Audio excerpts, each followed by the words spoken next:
Boa noite a todos. Sejam bem-vindos a esta palestra doutrinária.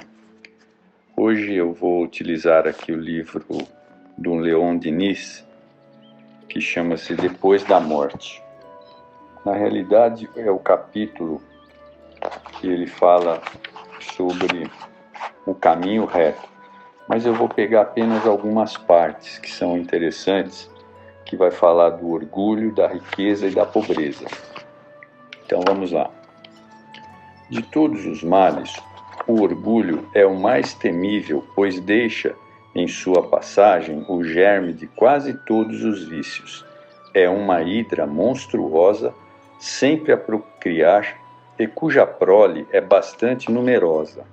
Desde que penetre as almas como se fossem praças conquistadas, ele de tudo se assenhora, instala-se à vontade e fortifica-se através de se tornar inexpugnável. Ai de quem se deixou acompanhar pelo orgulho, melhor fora ter deixado arrancar do próprio peito o coração de que deixá-lo insinuar-se. Não poderá libertar-se deste tirano senão a preço de terríveis lutas, depois de dolorosas provações e de muitas existências obscuras. Depois de bastantes insucessos e humilhações, porque nisso somente é que está o remédio eficaz para os males que o orgulho engendra. Esse cancro é o maior flagelo da humanidade. Dele procedem todos os transtornos da vida social, as rivalidades das classes e dos povos, as intrigas, o ódio, a guerra. Inspirador de loucas ambições, o orgulho tem coberto de sangue e ruínas este mundo, e ainda ele que origina os nossos padecimentos de além-túmulo, pois os seus efeitos ultrapassam a morte e alcançam nossos destinos longínquos. Então, portanto, o orgulho é algo que todos nós trazemos, né? E precisamos entender que devemos domá-lo. O orgulho não nos desvia somente do amor de nossos semelhantes, pois também nos estorva todo o aperfeiçoamento, engodando-nos com a superestima o nosso valor ou cegando-nos sobre os nossos defeitos. Só o exame rigoroso dos nossos atos e pensamentos pode induzir-nos à frutuosa reforma. E como se submeterá o orgulho a esse exame? Como nós vamos fazer isso, né? De todos os homens, ele é quem menos se conhece. Enfatuado e presumido, coisa alguma pode desenganá-lo, porque evita o quanto serviria para esclarecê-lo, aborrece-o a contradição e só se compraz no convívio dos aduladores. Assim como o verme estraga um belo fruto, assim o orgulho corrompe as obras mais meritórias. Não raro os torna nocivas a quem os pratica, pois todo bem realizado com ostentação, com secreto desejo de aplausos e lauréis, depõe contra o próprio autor. Na vida espiritual, as intenções, as causas ocultas que nos inspiram reaparecem como testemunhas, acabrunham o orgulho e fazem desaparecer-lhes os ilusórios méritos. O orgulho encobre-nos toda a verdade. Para estudar frutuosamente o universo e suas leis, é necessário, antes de tudo, a simplicidade, a sinceridade, a inteireza do coração e do espírito, virtudes essas desconhecidas ao orgulhoso. É-lhe insuportável que tantos entes e tantas coisas o tornem subalterno. Para si, nada existe além daquilo que está ao seu alcance. tampouco admite que o seu saber e sua compreensão sejam limitados. Ou seja, não percebemos essas coisas, né? O homem simples, humilde em sentimentos, rico em qualidades morais, embora seja inferior em faculdades, apossar-se-á mais depressa da verdade do que o soberbo, ou presunçoso, da ciência terrestre, que se revolta contra a lei que o rebaixa e derrui o seu prestígio. O ensino dos espíritos patenteia-nos a triste situação dos orgulhosos na vida do além-túmulo. Os humildes e os pequenos deste mundo acham-se aí exaltados. Os soberbos e os vaidosos aí são apoucados e humilhados. É que uns levam ou levaram consigo o que constitui a verdadeira supremacia, as virtudes, as qualidades adquiridas pelo sofrimento, ao passo que outros tiveram de largar no momento da morte todos os seus títulos, todos os bens de fortuna e seu vão saber, tudo o que neste mundo lhes formava a glória, e sua felicidade esvaiu-se como fumo. Chegam a espaços pobres, esbulhados e de súbito desnudamento, contrastando com o passado esplendor. Desconsola-os, sobremodo os mortifica. Então, desta forma, o espírito percebe que nada daquilo que ele construiu no mundo material ele conseguiu levar. E isso acaba o frustrando terrivelmente. Avistam então, na luz, esses a quem haviam desprezado e pisoteado aqui na terra. O mesmo terá de suceder nas reencarnações futuras, ou seja, ficamos ligados a essas pessoas do passado. O orgulho e a voraz ambição não se podem abater e suprimir, senão por meio de existências atribuladas de trabalho e de renúncia, no decorrer das quais a alma orgulhosa reflete, reconhece a sua fraqueza e pouco a pouco vai se permeando a melhores sentimentos. Daí a beleza das reencarnações, né? Que vai nos aprimorando a cada uma delas. Com um pouco de reflexão e sensatez, evitaríamos esses males. Por que consentir que o orgulho nos invada e domine, quando apenas basta refletir sobre o pouco que somos? Será o corpo, os nossos adornos físicos, que nos inspiram a vaidade? A beleza é de pouca duração? Uma só enfermidade pode destruí-la. Dia por dia, o tempo tudo consome, e dentro em pouco, só ruínas restarão. O corpo tornar-se-á então algo repugnante. Será a nossa superioridade sobre a natureza? Se o mais poderoso, o mais bem dotado de nós, for transportado pelos elementos desencadeados, se achar insultado, exposto às cóleras do oceano, se estiver no meio dos furores do vento, das ondas ou dos focos subterrâneos, toda a sua fraqueza então se patenteará. Assim, todas as distinções sociais, os títulos e as vantagens da fortuna medem-se pelo seu justo valor. Todos são iguais diante do perigo, do sofrimento e da morte. Todos os homens, desde o mais altamente colocado até o mais miserável, são construídos da mesma argila. Revestido de andrajos ou de suntuosos hábitos, os seus corpos são animados por espíritos da mesma origem, e todos reunir-se-ão na vida futura, um dia. Aí somente o valor moral é que os distingue. O que tiver sido grande na terra pode tornar-se um dos últimos no espaço. O mendigo talvez aí venha a revestir uma brilhante roupagem, Não desprezemos, pois, a ninguém. Não sejamos vaidosos com os favores e vantagens que fenecem, pois não podemos saber o que nos está reservado para o dia seguinte. Se Jesus prometeu aos humildes e aos pequenos a entrada nos reinos celestes, é porque a riqueza e o poder engendram muitíssimas vezes o orgulho. No entanto, uma vida laboriosa e obscura é o tônico mais eficaz para o progresso moral.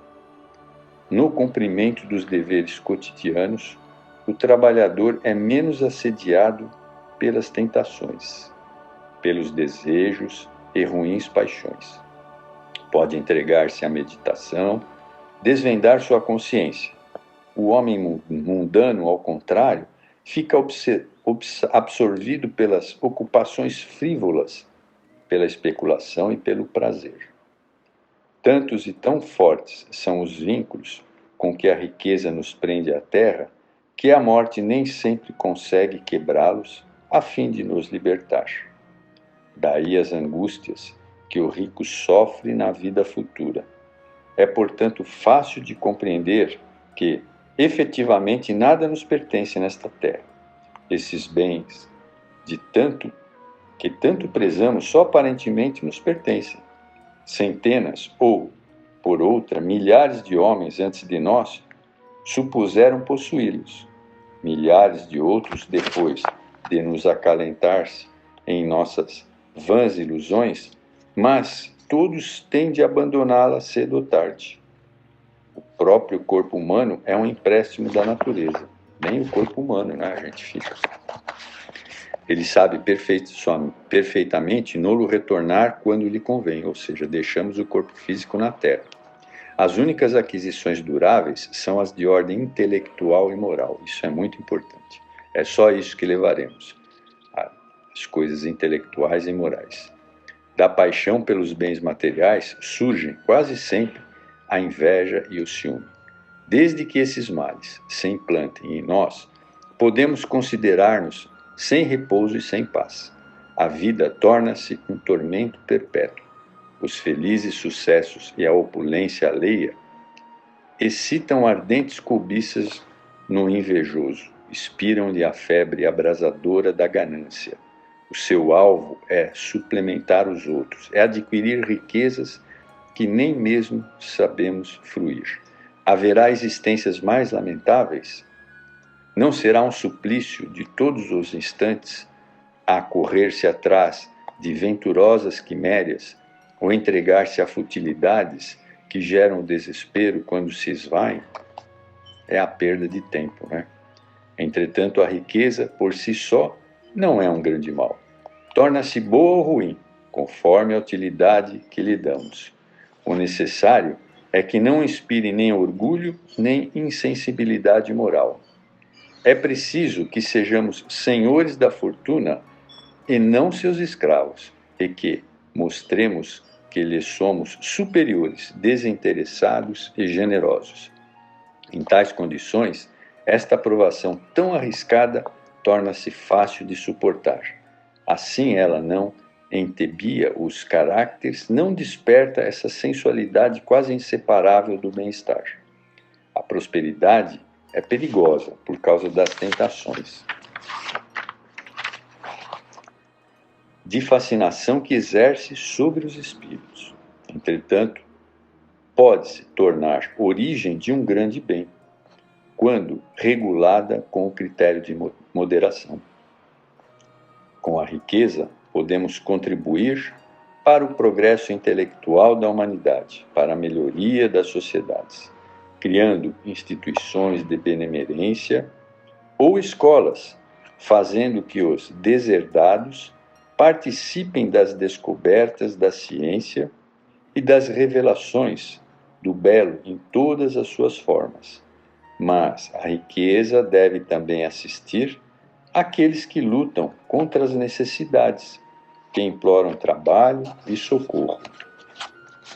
Consagrar esses recursos à satisfação exclusiva da vaidade e dos sentidos é perder uma existência. é criar por si mesmos penosos obstáculos, né? E dificuldades para as próximas encarnações, né? O rico deverá prestar contas dos depósitos que lhe foram confiados, para o bem de todos.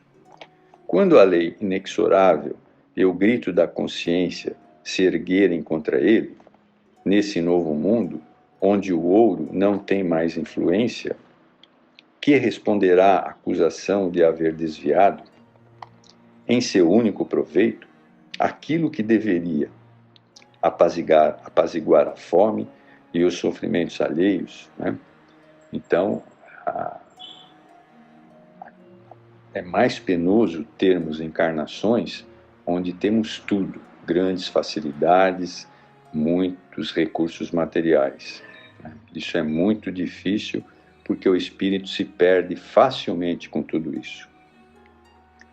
Inevitavelmente ficará envergonhado e confuso.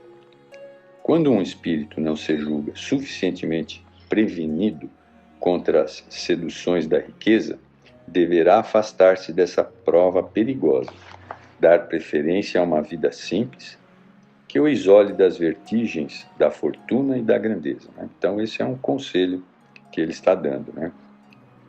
Termos uma encarnação mais simples. Se, apesar de tudo, a sorte do destino designá-lo a ocupar uma posição elevada neste mundo, ele não deverá regozijar-se, pois desde então são muitos maiores as suas responsabilidades e os seus compromissos. Mas também não deve lastimar-se no caso de ser colocado entre as classes inferiores da sociedade. A tarefa dos humildes é mais meritória. São estes os que suportam todo o peso da civilização. É do seu trabalho que a humanidade vive e se alimenta. O pobre deve ser consagrado para todos, porque foi nessas condições que Jesus quis nascer e morrer. Da pobreza também saíram Epitétero, Francisco de Assis, Miguel Ângelo, Vicente de Paulo, tantos outros grandes espíritos que viveram nesse mundo. Eles sabiam que o trabalho, as privações e os sofrimentos desenvolvem as forças viris da alma e que a prosperidade aniquila-as. Pelo desprendimento das coisas humanas, uns acharam a santificação, outros encontraram a potência que caracteriza o gênio. A pobreza ensina a nos compadecermos dos males alheios e, fazendo-nos melhor compreendê-los, une-nos a todos os que sofrem e dá valor a 1000 coisas indiferentes aos que são felizes. Quem desconhece tais princípios fica sempre ignorando um dos lados mais sensíveis da vida. Não invejemos os ricos, cujo aparente esplendor oculta muita miséria moral. Não esquecemos de que sob o cilício da pobreza ocultam-se as virtudes mais sublimes, a abnegação, o espírito de sacrifício. Não esqueçamos jamais que é pelo trabalho, pelo sofrimento, pela imolação contínua dos pequenos que as sociedades vivem, protegem-se e renovam-se. Então, essas palavras que Leon Denis deixou para nós sobre o orgulho, a riqueza e a pobreza, né? Elas são bem simples de serem entendidas, né?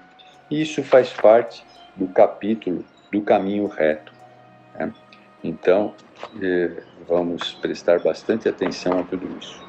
Eu agradeço a todos, tenham um bom dia. Muito obrigado.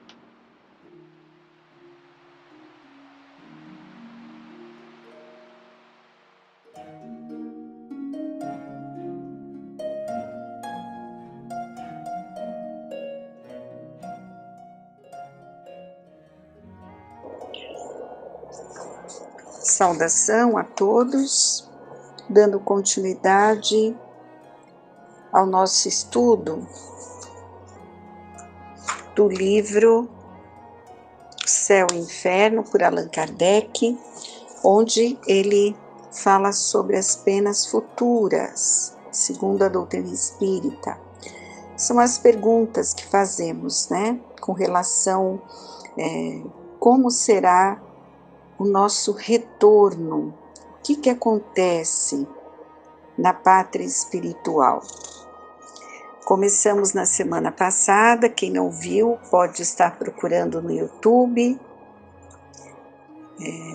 o áudio da primeira parte, nós fomos até o item 20 e hoje vamos dar continuidade. Vejam quantos pontos a espiritualidade teve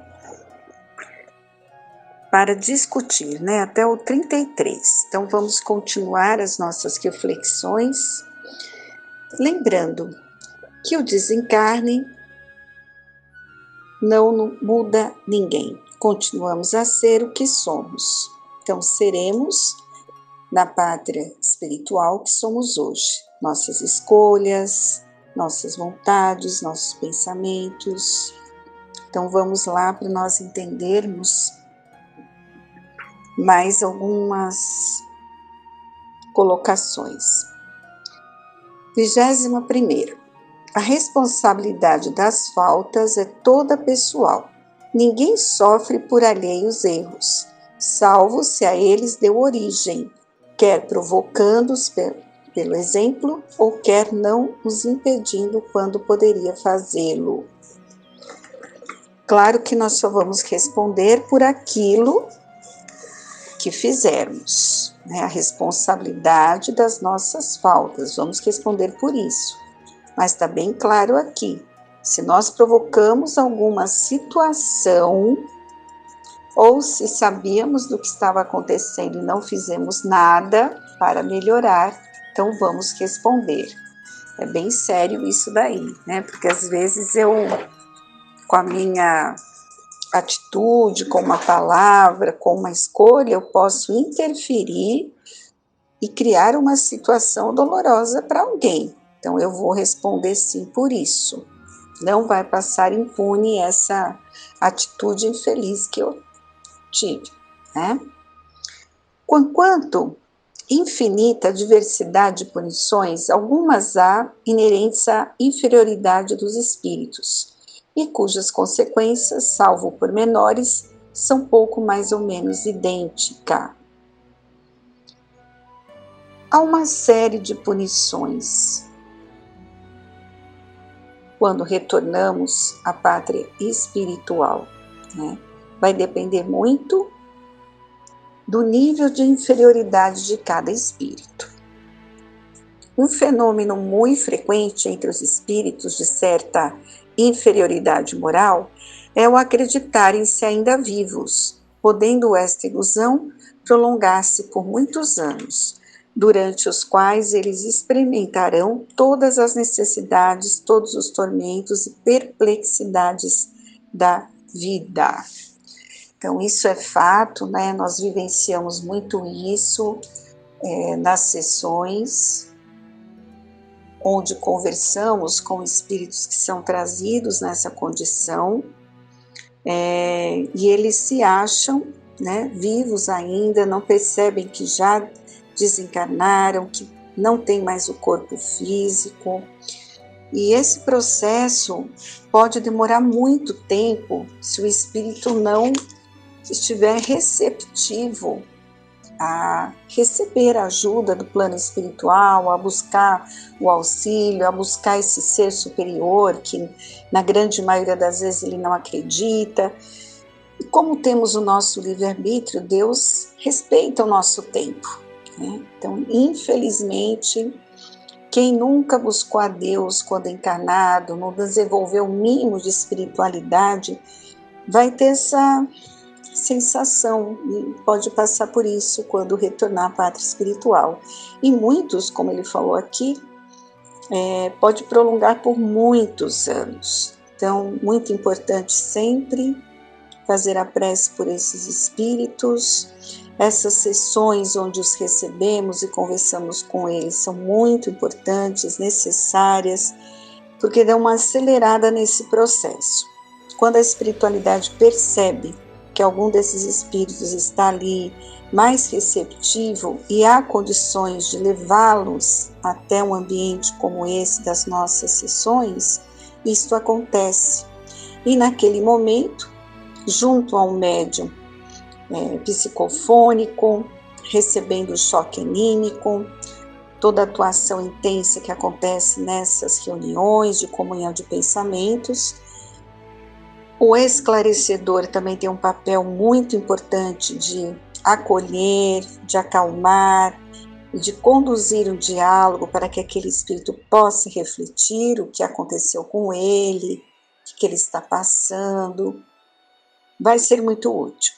Quantos são salvos ali, ajudados nesses momentos, né? Mas é fato. Por isso é importante nós tentarmos compreender, né, quem somos, de onde viemos, o que estamos fazendo aqui, para onde vamos, o que é esse fenômeno morte. A gente tem que pensar nessas coisas, porque isso um dia vai acontecer. Todos nós que estamos vivos, né, vamos morrer um dia, entre aspas, né? Sabemos que a morte não existe, tá? Somos eternos, e para onde vamos? O que acontece? O que eu vou ser? O que vai acontecer comigo depois que eu não estiver mais ligado a esse corpo físico, como espírito somente? Então, nós temos que alimentar nossa alma, porque o mínimo de informações que eu tiver gravado, né, isso vai servir de ferramenta para quando eu estiver lá do outro lado, perdido, sem saber o que aconteceu direito, mas eu vou ter material. Peraí, alguém me falou que a vida continua. Será que eu estou vivo como espírito? E assim vai a reflexão, né? Todo ensinamento, tudo que a gente absorve, a gente não perde. Fica armazenado no nosso subconsciente, consciente, na nossa alma, né? E no momento certo isso vem à tona. Mas se eu não alimentar com nada, eu vou ter que buscar isso só quando eu estiver na espiritualidade. Vai ficar mais difícil, porque eu não vou entender nada, estou totalmente perdido, não conheço nada, vou ter que me esforçar o dobro, né? Por isso aquele ensinamento de Jesus: andais enquanto tendes luz. É muito sério isso, né? Então, quando estamos encarnados, é um ponto importantíssimo buscarmos esse aprendizado. E ele coloca que para um criminoso a presença incessante das vítimas e das circunstâncias do crime é um suplício cruel. Então sabemos, né, que a lei da reação, causa e efeito. Então aquele que comete o crime, infelizmente a sua consciência o cobra constantemente, né? Fora a perseguição das vítimas, porque as pessoas a quem ele tirou a vida não vão perdoar tão facilmente, né? E vão ter ódio, vão persegui-lo, vão provocar situações dolorosas para que ele sofra, e é assim que acabam se desenvolvendo os processos obsessivos bem difíceis, que podem durar muitas encarnações. Há espíritos que estão mergulhados em densa treva. Outros se encontram em absoluto isolamento no espaço e atormentados pela ignorância da própria posição, como da sorte que os aguarda. Então é aquilo que nós já falamos na semana passada e vamos falar novamente hoje, né? Se desencarnarem numa situação difícil, né, ligados ali a um ambiente de trevas, assim eles vão permanecer na espiritualidade. O tempo vai depender do quanto eles se esforçarem para sair desse processo. Pode demorar semanas, meses, anos ou séculos, né? Sabemos disso. Alguns se encontram totalmente isolados em cavernas, atormentados pela ignorância, né? Porque é muito importante desenvolver o conhecimento, o saber, estar receptivo, mas tem pessoas que se fecham totalmente, e isso não vai mudar com o desencarne, é com o tempo. ajuda eles vão receber. Vai chegar uma hora que ele vai abrir o coração e vai se questionar. Peraí, eu preciso entender o que está acontecendo comigo. Me ajudem. E aí é o momento em que a espiritualidade superior resgata esse espírito, o leva até uma colônia, até um hospital, para que ele comece a se recuperar desse tempo que ele se isolou, que ele ficou ali nas trevas, em sofrimento. O mais importante de tudo isso, né, que a doutrina espírita nos deixa muito clara e que nos consola muito, porque de repente nós temos, né, algum coração amoroso que desencarnou nessa condição mais difícil e nós ficamos pensando, né, poxa, ele vai ser condenado eternamente ao fogo do inferno? Não, a doutrina espírita deixa muito claro. Existe o sofrimento até o momento em que o espírito desperta para buscar ajuda. Então, em determinado momento em que ele abrir o coração, ele vai ser auxiliado, não estará condenado. Isso nos consola imensamente, né? Porque a bondade de Deus, ele é soberanamente justo e bom. Mais um item para refletirmos. Para o orgulhoso relegado às classes inferiores, é suplício ver acima dele colocados os que na terra desprezara. Isso é outra situação. Aqui na Terra nós temos títulos, dinheiro, condições, e muitas vezes nos orgulhamos disso. E quando desencarnamos, encontramos algumas pessoas que eram nossos serviçais e que estão muito mais superiores a nós em espírito. E isso é um ponto que vai mexer bastante conosco, porque vamos ter que se sentir, né? Somos inferiores àqueles que desprezamos na Terra. Isso é bem difícil para os espíritos vaidosos, orgulhosos aceitarem. Então é um ponto que nós temos que refletir, o que temos feito de tudo que Deus nos deu, nosso comportamento, como é que tratamos as pessoas, porque muitas vezes aquele que consideramos o mais humilde, ele é muito mais elevado espiritualmente do que nós. Outro ponto, estamos comentando rapidinho, porque temos 20 minutos, né? E hoje temos que terminar aqui as 33 colocações. O único meio de evitar ou atenuar as consequências futuras de uma falta está no repará-la, desfazendo-a no presente. Quando mais nos demorarmos na reparação de uma falta, tanto mais penosas e rigorosas serão no futuro as suas consequências, né? Por isso que a presente encarnação é muito importante. Se eu cometi um erro, uma falta, eu ainda posso repará-la enquanto estou aqui encarnado. Se eu adiar essa reparação, ela vai ficar pendente, né? É uma falta que vai ter que ser corrigida no futuro e mais penosa e rigorosa será a sua consequência. Então, nós não podemos adiar muitas situações de corrigir o erro, de perdoar, de não odiar a ninguém, de respeitar, porque isso vai ter consequência no futuro. Pode começar até já ter nesta vida presente ou vai ficar pendente para que eu conserte isso. Não pode ficar assim. Eu vou ter que corrigir a situação que eu criei. Então é melhor que eu corrija agora. A situação do espírito no mundo espiritual não é obra senão a por si mesmo, preparada na vida corpórea. Então somos nós que construímos a nossa caminhada evolutiva. Com as nossas escolhas,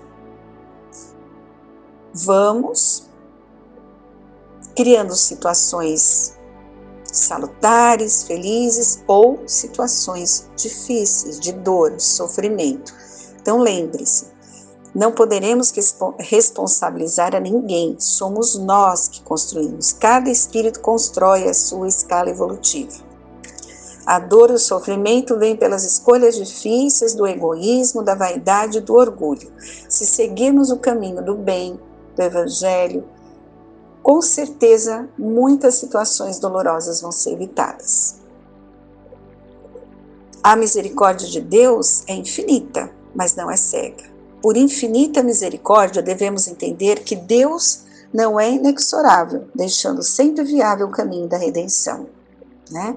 Então, Deus é misericordioso, justo e bom, mas nós temos e teremos que responder pelos nossos erros. Ele não vai passar a mão na nossa cabeça, né? Como ele é um pai amoroso e sabe que nós só vamos aprender passando, corrigindo e passando pelas provas, elas vão acontecer, né? É o nosso caminho da redenção. Então, não tem como deixar de passar por uma situação para corrigir um erro cometido, né? Não tem como ele nos isentar disso. Não é castigo de Deus. Com a doutrina espírita, nós entendemos que é consequência, gravemos bem isso, porque nós temos uma ideia de castigo de Deus que vem de um passado, vem de outros tempos, de outras religiões, né? Subordinada ao arrependimento e reparação dependentes da vontade humana, as penas, por temporárias, constituem castigos e remédios auxiliares à cura do mal. Né? Então, quando vem o arrependimento, a gente tem a oportunidade de ter a reparação, que é tudo temporário, né? São castigos, mas também remédios para curar todo esse mal que nós desenvolvemos em nossos corações. As penas que o espírito experimenta na vida espiritual ajuntam-se às da vida corpórea, e é nesta que ele repara o mal de anteriores existências, pondo em prática resoluções tomadas na vida espiritual. Estamos no mundo de provas e expiações, né? Então, nós trazemos uma bagagem muito intensa de erros, de vivências, muitas vezes com atitudes infelizes, né, do passado. Renascemos para reparar esse mal de existências anteriores. Né? E isso tudo é muito conversado antes de reencarnarmos. As decisões, as escolhas são feitas para que a reencarnação seja muito proveitosa. Então, vai depender muito de eu estar atento ao que a vida me apresenta, as situações que eu devo passar, e, portanto, a fé é uma ferramenta importantíssima para nós compreendermos tudo isso e cumprirmos todos os compromissos que assumimos no plano espiritual. Deus, muitos perguntam, né? Deus não daria maior prova de amor às suas criaturas, criando-as infalíveis, perfeitas, e nada mais tendo a adquirir, querem conhecimentos, querem moralidade? Certo, Deus, sabedoria, quis que o progresso constituísse lei geral. O bem como o mal são voluntários e facultativos. Livre o homem não é fatalmente impelido para um nem para o outro. Ele tem que deixar livre, né? Deus é nosso Pai, e com toda a sabedoria e justiça que Ele tem, Ele nos criou simples e ignorantes, permitindo que nós construamos essa evolução. Esse é o caminho certo, né? Se Ele nos criasse já perfeitos, como é que ficaria tudo isso? Ficaria bem difícil, né? Bem complicado para todos nós. Então, como Pai amoroso, Ele permite que a gente vá construindo esse aprendizado, que é o certo. Esse é o caminho verdadeiro, porque não adianta forçar a nada, né? A gente pode renascer com todo o conhecimento, mas eu tenho que passar pela prova. Como é que eu vou saber se realmente eu aprendi a lição? Então não adianta Deus colocar a minha vida sem prova nenhuma. Como é que eu vou aprender? A gente tem isso na vida aqui. Eu estudo, mas é na prática que eu vou saber se eu vou ser um bom médico, um bom advogado, um bom professor, um ser humano do bem. Não é me isolando que eu vou saber se eu consigo conviver com as pessoas, se eu consigo perdoar as pessoas, né? Resumindo esse capítulo, vejam. Resumindo, né, o Código Penal da Vida Futura, são 3 princípios. Guardemos isso para nosso entendimento. O sofrimento é inerente à imperfeição. Toda imperfeição, assim como toda falta dela promanada, traz consigo o próprio castigo nas consequências naturais e inevitáveis, né? Por exemplo, a moléstia pune os excessos. Da ociosidade nasce o tédio. Então, vai depender das nossas escolhas, as consequências vão acontecer. Podendo todo homem libertar-se das imperfeições por efeito da vontade, pois igualmente ele pode anular os males consecutivos e assegurar a futura felicidade. Então nós temos essa condição,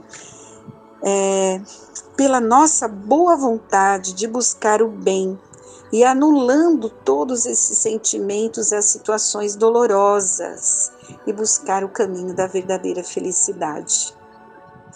Terminando a nossa reflexão, a cada um segundo as suas obras, no céu como na terra. Tal é a lei da justiça divina. É isso. E se nós pensarmos assim, verdadeiramente, esse é o caminho do aprendizado verdadeiro. Sabemos disso. Uma pessoa que não passa por situações mais difíceis, ela não desenvolve potencialidades. É tudo fácil para ela. Como é que ela vai aprender? A gente pega 2 pessoas que tiveram, uma que teve que trabalhar, teve que ajudar os pais, teve que ir em busca de um estudo com dificuldade, ela vai valorizar muito mais a vida em termos gerais do que aquele que recebeu tudo pronto. É claro que tem as suas exceções, mas na condição espiritual que estamos, não tem como evoluir sem passar pelas provações, entendam? Isso, e vamos pedir a Deus sempre a força, a coragem, a determinação, a boa vontade. Os Espíritos falam para todos nós, o que nos falta é a boa vontade. Então, que tenhamos o coração aberto, receptivo, os ensinamentos aí estão, nós todos que estamos aqui, todas as semanas, ouvindo esses áudios, lendo esses livros, indo nas palestras na casa de Fabiano, uma casa tão abençoada, que nos propicia a oportunidade não só do estudo, mas da vivência mediúnica, da comunhão de pensamentos e do trabalho em favor do semelhante. E é isso, esse é o caminho, são as ferramentas para a nossa evolução. Então gravemos isso, que a cada um segundo as suas obras, né? Que Deus abençoe a todos, uma boa semana, fiquem todos com Deus e lembre-se que Ele está no leme de toda a situação. Não estamos sozinhos, ajuda não nos falta. Que assim seja.